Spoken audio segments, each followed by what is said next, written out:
Hello everyone, welcome to our study channel target achievers. Guys, आप लोगों के demand पर हम शुरू करने जा रहे हैं जीके के मोस्ट इंपोर्टेंट क्वेश्चंस। यह एक सीरीज के रूप में होगा जिसका यह पहला वीडियो है। इस सीरीज का यह पहला वीडियो है और इस वीडियो में हम हड़प्पा सभ्यता यानी कि सिंधु घाटी सभ्यता के क्वेश्चन को देखेंगे और इसके बाद आने वाले सारे वीडियोज में हम टॉपिक वाइज सारे जीके को कंप्लीट करेंगे, जो कि आपके एलडीसी के एग्जाम में बहुत ही ज़्यादा फायदेमंद होगा। तो चलिए आज का क्वेश्चन शुरू करते हैं। क्वेश्चन नंबर 1 है, हड़प्पा सभ्यता का सर्वाधिक मान्यता प्राप्त काल कौन है? तो सर्वाधिक मान्यता प्राप्त जो काल है वह है 2500 ईस्वी पूर्व से 1750 ईस्वी पूर्व तक, यानी 2500 ईस्वी पूर्व से लेकर 1750 ईस्वी पूर्व तक का जो काल था वह सिंधु घाटी सभ्यता का काल था, यानी हड़प्पा सभ्यता का काल था। ध्यान दीजिएगा, सिंधु घाटी सभ्यता और हड़प्पा सभ्यता एक ही सभ्यता है, दोनों का नाम अलग है बट जगह एक ही है, सभ्यता एक है। क्वेश्चन नंबर 2 देखते हैं। सिंधु घाटी की सभ्यता में घोड़े के अवशेष कहाँ मिले हैं? तो सिंधु घाटी सभ्यता में घोड़े के अवशेष जो थे वह सुरकोटदा में मिले हैं। कहाँ मिले हैं? सुरकोटदा में मिले हैं। देखिए, ये जो सुरकोटदा है यह गुजरात के कच्छ में स्थित है। गुजरात राज्य के कच्छ जिले में स्थित है सुरकोटदा। ठीक है, चलिए आगे देखते हैं नेक्स्ट क्वेश्चन। क्वेश्चन नंबर 3 है, सिंधु घाटी स्थल कालीबंगन किस प्रदेश में है? तो जो सिंधु घाटी स्थल कालीबंगन है यह राजस्थान में स्थित है। कालीबंगन राजस्थान में स्थित है। देखिए, पत्थर के बने जो तोलने के बाट होते हैं, जो पत्थर से बने हुए तोलने वाले बाट होते हैं वह भी राजस्थान में ही पाए गए थे। इसके अलावा अनेक प्रकार के स्त्री व पुरुषों द्वारा प्रयुक्त होने वाले कांच, सीप, शंख, घोंघों आदि से निर्मित आभूषण भी मिले हैं। कहाँ से? कालीबंगन से, राजस्थान से, राजस्थान के कालीबंगन से। और जिसमें कि मुख्य हैं कंगन और चूड़ियाँ। तो आप याद रखेंगे, कंगन यहाँ पर है और कालीबंगन, बैंगल से बनता है कंगन या चूड़ी, और कालीबंगन सुनने में आ रहा है ना, बंगन यानी कि बैंगल टाइप का आवाज़ आ रहा है। यानी कि जब भी क्वेश्चन पूछा जाए कि कंगन और चूड़ियाँ कहाँ पाई गई थी तो आप बता सकते हैं कि कालीबंगन में पाई गई थी। चलिए आगे देखते हैं नेक्स्ट क्वेश्चन। क्वेश्चन नंबर 4 है, किस पदार्थ का उपयोग हड़प्पा काल की मुद्राओं के निर्माण में मुख्य रूप से किया गया था? तो यहाँ पर सही आंसर हो जाएगा सेलखड़ी। सेलखड़ी का उपयोग किया गया था मुद्राओं के निर्माण में। जो सिंधु घाटी सभ्यता के टाइम में जो मुद्राएं बनती थी वह सेलखड़ी की बनती थी। सेलखड़ी जो होता है वह सफ़ेद रंग का मृदु पत्थर होता है, यानी कि कैल्शियम कार्बोनेट का बना हुआ एक पत्थर होता है जिसे सेलखड़ी बोलते हैं। ठीक है, चलिए आगे देखते हैं नेक्स्ट क्वेश्चन। क्वेश्चन नंबर 5 है, सिंधु घाटी सभ्यता किस युग की थी? तो यहाँ पर आंसर हो जाएगा, सिंधु घाटी सभ्यता जो थी यह कांस्य युग की थी। सिंधु घाटी सभ्यता के टाइम में कांसे का उपयोग सबसे ज़्यादा किया जाता था, इसलिए इसे कांस्य युगीन सभ्यता भी बोलते हैं या फिर कांस्य युग की सभ्यता बोलते हैं। चलिए आगे देखते हैं नेक्स्ट क्वेश्चन। क्वेश्चन नंबर 6 है, सिंधु घाटी सभ्यता के लोगों का मुख्य व्यवसाय क्या था? तो सिंधु घाटी सभ्यता के लोगों का जो मुख्य व्यवसाय था वह था व्यापार। जो सिंधु घाटी सभ्यता के लोग थे वो सबसे ज़्यादा व्यापार करते थे और व्यापार ही उनका सबसे बड़ा साधन था जीविकोपार्जन का, यानी जीविका चलाने का सबसे बड़ा साधन था, मुख्य व्यवसाय था व्यापार। चलिए आगे देखते हैं नेक्स्ट क्वेश्चन। क्वेश्चन नंबर 7 है, हड़प्पा सभ्यता के निवासी थे। तो हड़प्पा सभ्यता के निवासी कैसे थे? वो थे शहरी, वो शहरी टाइप के थे। वहाँ शहर नियोजन अपने उच्च सीमा पर थी, इसलिए जो सिंधु घाटी सभ्यता के लोग थे वो शहरी टाइप के थे। ठीक है, चलिए आगे देखते हैं नेक्स्ट क्वेश्चन। क्वेश्चन नंबर 8 है, सिंधु सभ्यता के घर किससे बनाए जाते थे? यानी कि सिंधु घाटी सभ्यता के जो घर थे वो किस चीज़ के बने होते थे? तो ऑब्वियस सी बात है, जब शहरी सभ्यता थी तो वहाँ पर ईंट का इस्तेमाल किया जाएगा। तो यहाँ पर सही आंसर हो जाएगा ईंट से। जो सिंधु घाटी सभ्यता का मकान बना था वह ईंटों का बना हुआ था। चलिए नेक्स्ट क्वेश्चन। क्वेश्चन नंबर 9 है, हड़प्पा वासी किस वस्तु के उत्पादन में सर्वप्रथम थे? तो हड़प्पा वासी यानी कि सिंधु घाटी सभ्यता के लोग किस चीज़ के उत्पादन में सर्वप्रथम थे? तो वो थे कपास के उत्पादन में। उस टाइम में कपास का उत्पादन सबसे ज़्यादा होता था, तो इसलिए यहाँ पर आंसर कपास हो जाएगा। चलिए आगे देखते हैं नेक्स्ट क्वेश्चन। क्वेश्चन नंबर 9 है, देखिए 2 बार क्वेश्चन नंबर 9 हो गया। चलिए कोई बात नहीं, हम क्वेश्चन पढ़ते हैं। हड़प्पा सभ्यता का सर्वप्रथम खोजकर्ता कौन था? जो सिंधु घाटी सभ्यता था उसका सबसे पहले खोज किसने किया था? तो आंसर हो जाएगा दयाराम साहनी ने। दयाराम साहनी ने सिंधु घाटी सभ्यता का सबसे पहले खोज किया था।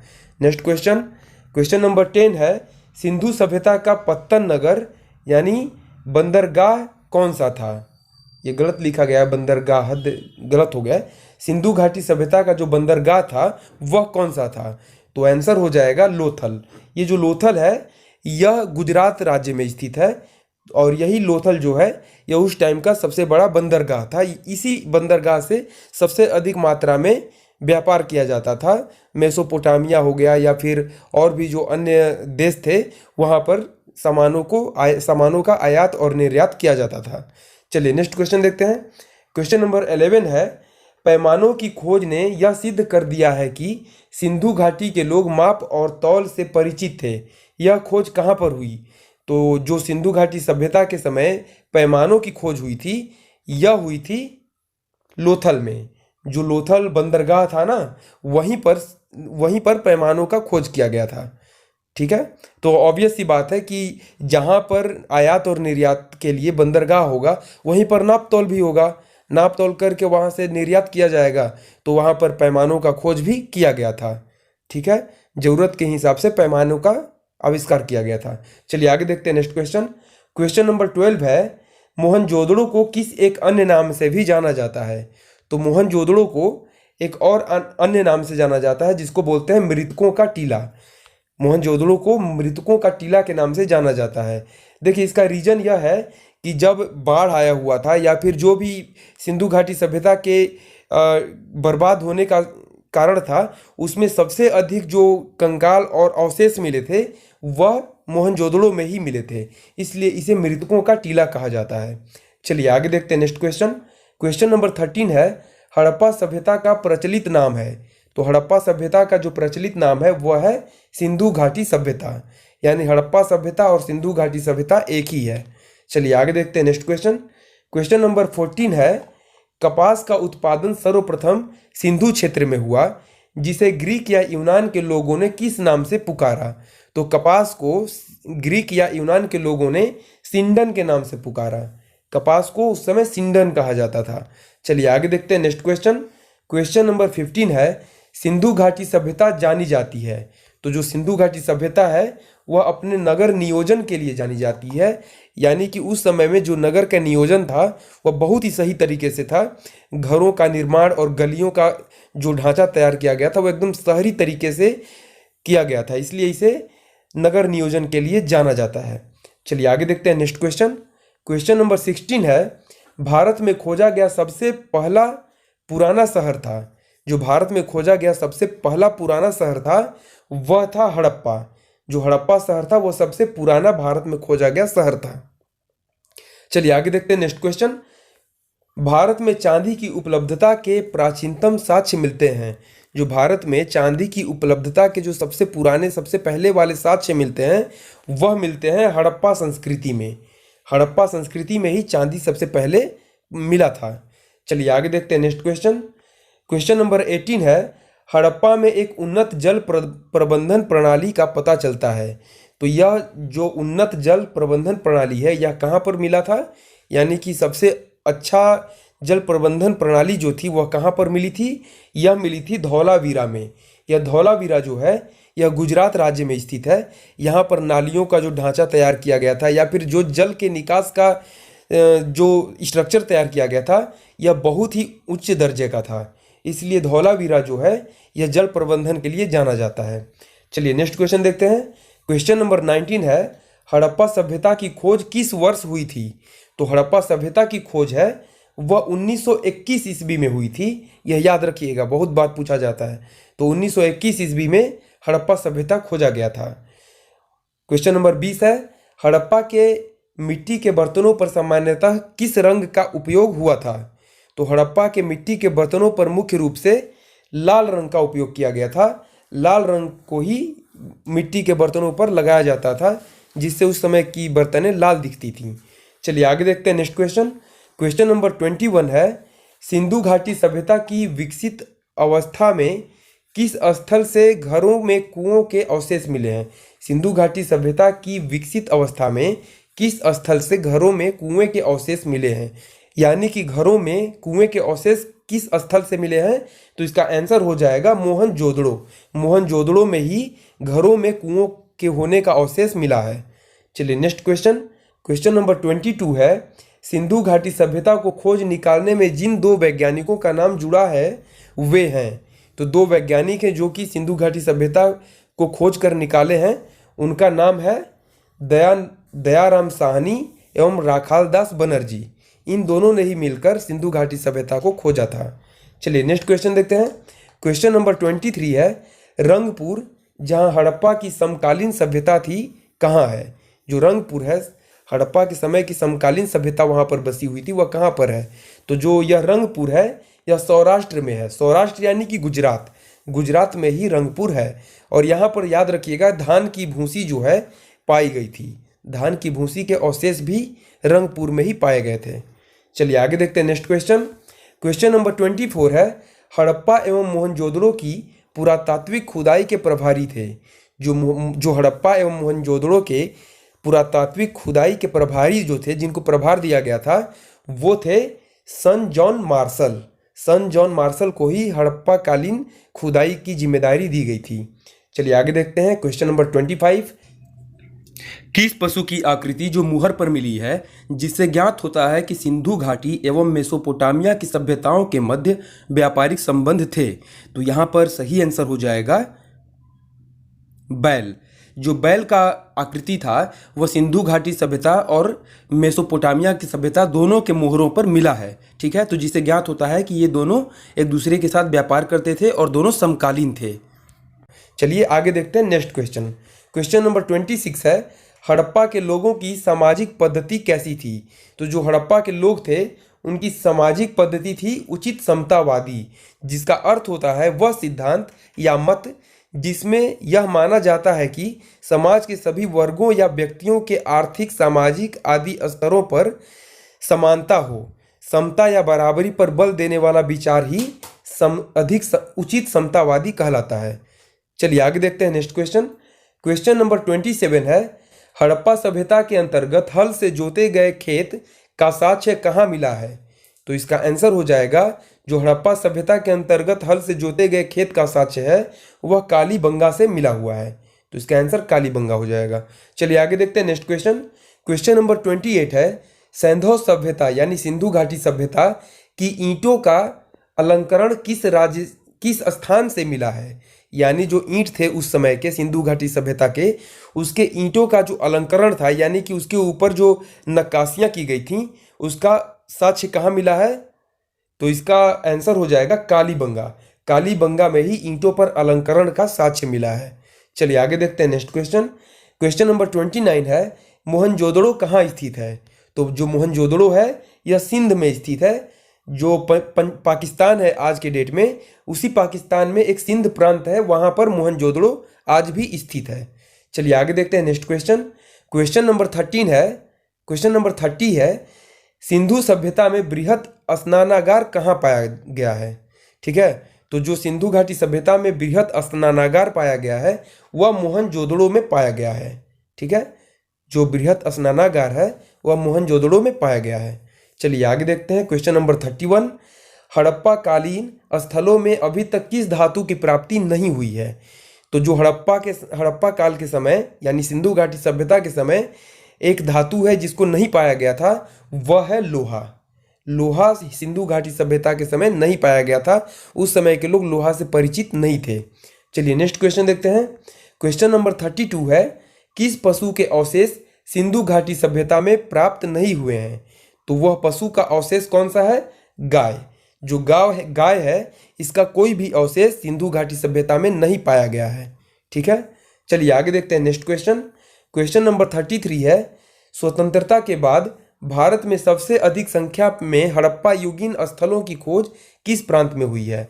यानी कि स्वतंत्रता के बाद सबसे अधिक जो हड़प्पा काल के स्थलों का खोज हुआ है वह किस राज्य में हुआ है? तो इसका आंसर हो जाएगा गुजरात। गुजरात में ही स्वतंत्रता के बाद सबसे अधिक पुरातत्व मिले हैं जो कि हड़प्पा सभ्यता के थे। चलिए आगे देखते हैं नेक्स्ट क्वेश्चन, क्वेश्चन नंबर 34 है, किस हड़प्पा कालीन स्थल से नृत्य मुद्रा वाली स्त्री की कांस्य मूर्ति प्राप्त हुई है। यानी कि जो कांस्य की मूर्ति है नृत्य करते हुए महिला की, वह कहाँ पर पाई गई है? तो वह पाई गई है मोहनजोदड़ो में। ठीक है, मोहनजोदड़ो में ही नृत्य करने वाली महिला की मूर्ति पाई गई है, जो कि कांस्य की बनी थी, तांबे की बनी थी। चलिए आगे देखते हैं नेक्स्ट क्वेश्चन। क्वेश्चन नंबर 35 है, हड़प्पा वासी किस धातु से परिचित नहीं थे? तो दोबारा घुमाकर यह क्वेश्चन हो गया है, इसका आंसर हो जाएगा लोहा। हड़प्पा वासी लोहा से परिचित नहीं थे। क्वेश्चन नंबर 36 है, किस हड़प्पा कालीन स्थल से युगल समाधान का साक्ष्य मिला है? यानी कि किस हड़प्पा कालीन स्थल से जो पुरुष और स्त्री जो युगल में थे यानी कि जोड़ी में थे, उनके समाधान यानी उनके कब्र का साक्ष्य मिला है। ठीक है, तो इसका आंसर हो जाएगा लोथल। जो लोथल बंदरगाह था उस समय का सिंधु घाटी सभ्यता का, जो कि गुजरात में है, यहाँ पर ही दो स्त्री और महिलाओं का साथ में कब्र बनाया गया मिला है। चलिए आगे देखते हैं नेक्स्ट क्वेश्चन। क्वेश्चन नंबर 37 है, सिंधु सभ्यता संबंधित है। तो जो सिंधु सभ्यता है वह आद्य ऐतिहासिक युग से संबंधित है। अब जान लेते हैं कि आद्य ऐतिहासिक युग क्या होता है। तो यह आद्य ऐतिहासिक काल उस काल को कहा जाता है जिसमें पुरातात्विक साक्ष्य तो मिले हैं, साथ ही साथ लिखित साक्ष्य भी मिले हैं, लेकिन साक्ष्यों को पढ़ा नहीं जा सका है। जो लिखित साक्ष्य हैं उन्हें पढ़ा नहीं जा सका है। यानी कि ऐसे काल को, ऐसे समय को हम सिर्फ उसके पुरातात्विक चीज़ों से, जो वस्तुएं पाई गई थी उन वस्तुओं से ही हम पता लगा पाते हैं कि उस समय क्या क्या चीज़ रहा होगा, वहाँ की सभ्यता कैसी रही होगी। ठीक है, चलिए आगे देखते हैं। क्वेश्चन नंबर 38, सिंधु घाटी की सभ्यता गैर आर्य थी क्योंकि वह थी, जो सिंधु घाटी सभ्यता थी वह आर्यों वाली नहीं थी। तो उसका कारण क्या है? तो इसका कारण है नगरीय सभ्यता। क्योंकि देखिए, जो आर्य थे वह ग्रामीण सभ्यता वाले थे। जो आर्य थे वो खास करके पशुपालन करते थे और पशुओं को लेकर यहाँ से वहाँ तक चारागाह की तलाश में ही घुमा करते थे। यानी वो एक स्थिर निवास करने वाले लोग नहीं थे, वह अलग ही टाइप के थे। उनकी जो स्थिति थी वह शहरी नहीं थी। लेकिन यहाँ पर सिंधु घाटी सभ्यता के लोग नगरीय सभ्यता वाले थे, यानी वह स्थिर निवास करते थे, एक नगर प्रणाली बसाकर वहाँ पर निवास करते थे। ठीक है, तो यही कारण है कि जो आर्य थे वह सिंधु घाटी सभ्यता के समय में नहीं थे। चलिए आगे देखते हैं। क्वेश्चन नंबर 39, सिंधु घाटी सभ्यता को आर्यों से पूर्व रखे जाने का महत्वपूर्ण कारण है। यानी यहाँ पर क्वेश्चन बोल रहा है कि जो सिंधु घाटी सभ्यता है यह आर्यों से पहले क्यों हुआ, मतलब कि वैज्ञानिकों ने ऐसा क्यों माना कि सिंधु घाटी सभ्यता पहले हुई उसके बाद आर्य आए। तो इसका सबसे बड़ा जो कारण था वह था नगरीय नियोजन। जो नगरीय नियोजन था वह पहले सिंधु घाटी सभ्यता के समय में था। इसके बाद जो आर्य आए, सिंधु घाटी सभ्यता एक्चुअली क्या हुआ कि बर्बाद हो गया बाढ़ या भूकंप के कारण। इसका कोई प्रमाणिक साक्ष्य नहीं मिला है, तो माना जाता है कि बाढ़ आया हुआ था जिसके कारण सिंधु घाटी सभ्यता नष्ट हो गया। तो इसके बाद फिर जो आर्य आए वो आर्य ग्रामीण सभ्यता लेकर आए, क्योंकि उन्हें नहीं पता था कि शहरी सभ्यता क्या होता है, तो वह ग्रामीण सभ्यता लेकर आए। तो आर्यों के समय का जो जीवन शैली था वह ग्रामीण टाइप का था। तो इसीलिए वैज्ञानिकों ने अनुमान लगाया कि जो नगरीय नियोजन था वह पहले था, तो सिंधु घाटी सभ्यता को पहले रखा गया और आर्यों की सभ्यता को बाद में रखा गया। ठीक है, डिटेल में आपको बता दिया। चलिए आगे देखते हैं नेक्स्ट क्वेश्चन।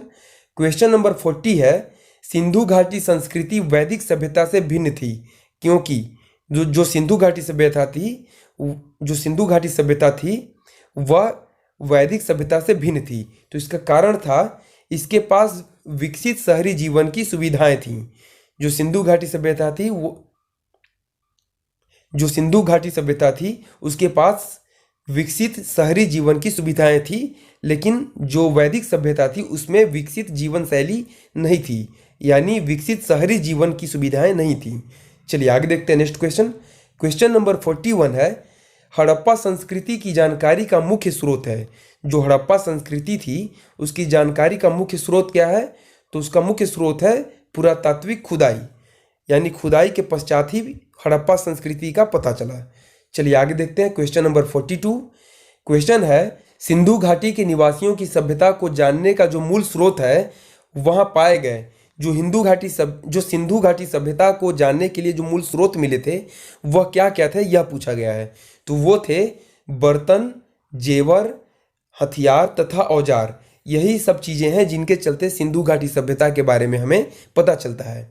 चलिए नेक्स्ट क्वेश्चन देखते हैं। क्वेश्चन नंबर 43 है। भारत में चांदी की उपलब्धता के प्राचीनतम साक्ष्य मिलते हैं। तो चांदी की उपलब्धता के प्राचीनतम साक्ष्य हैं वो हड़प्पा संस्कृति से मिलते हैं। चलिए आगे देखते हैं। क्वेश्चन नंबर 44, मूर्ति पूजा का आरंभ कब से माना जाता है। तो जो मूर्ति पूजा है उसका आरंभ माना जाता है पूर्व आर्य, यानी जो आर्य आए उसके पूर्व से, उसके पहले से ही मूर्ति पूजा की सभ्यता को माना जाता है। ठीक है। क्वेश्चन नंबर 46 है, धौलावीरा किस राज्य में स्थित है। तो जो धौलावीरा है यह गुजरात राज्य में स्थित है। आपको पीछे पढ़ाया था कि जो धौलावीरा है वहाँ पर जो जल के निकासी का साधन है वो बहुत ही उच्च स्तर का था। तो जल प्रबंधन प्रणाली बहुत ही उच्च स्तर की थी। तो वह धौलावीरा गुजरात में स्थित है। चलिए क्वेश्चन नंबर 47 देखते हैं। सिंधु सभ्यता में किस प्रकार के वस्त्र का उल्लेख मिलता है। तो जो सिंधु सभ्यता थी उसमें सूती वस्त्रों का उल्लेख मिलता है। ठीक है, उस समय सूती वस्त्र यूज किए जाते थे, प्रयोग किए जाते थे। क्वेश्चन नंबर 48 है, किस स्थल से अग्नि वेदिकाओं के प्रमाण मिलते हैं। यानी कि किस स्थल से जो अग्नि की वेदी होती है जहाँ पर हवन करते हैं वैसी अग्नि वेदिकाओं के प्रमाण मिलते हैं। तो इसका आंसर हो जाएगा कालीबंगा। जो कालीबंगन था राजस्थान में स्थित, वहाँ पर ही अग्नि वेदिकाओं के प्रमाण मिलते हैं। और याद रखिएगा कालीबंगन में ही बैंगल्स यानी कि चूड़ियों के साक्ष्य मिले हैं। चलिए क्वेश्चन नंबर 49 देखते हैं। मोहनजोदड़ो की सबसे बड़ी इमारत कौन सी है। जो मोहनजोदड़ो है उसकी सबसे बड़ी इमारत कौन सी है। तो इसका आंसर हो जाएगा अन्नागार। जो विशाल अन्नागार था यानी जिसके अंदर अनाज रखे जाते थे, वो बहुत ही विशाल बिल्डिंग थी। तो उसे ही जो मोहनजोदड़ो था उसका सबसे बड़ा इमारत माना जाता है। तो दोस्तों इसी के साथ आज का यह सिंधु घाटी सभ्यता का वीडियो समाप्त हुआ। आपको यह वीडियो कैसा लगा लाइक करके हमें ज़रूर बता दें ताकि मोटिवेशन मिलेगा आपको और भी अच्छे वीडियोज प्रोवाइड करने के लिए। तो चलिए तब तक के लिए हम विदा लेते हैं, फिर मिलते हैं अगले वीडियो में एक और प्रैक्टिस सेट के साथ। तब तक के लिए धन्यवाद।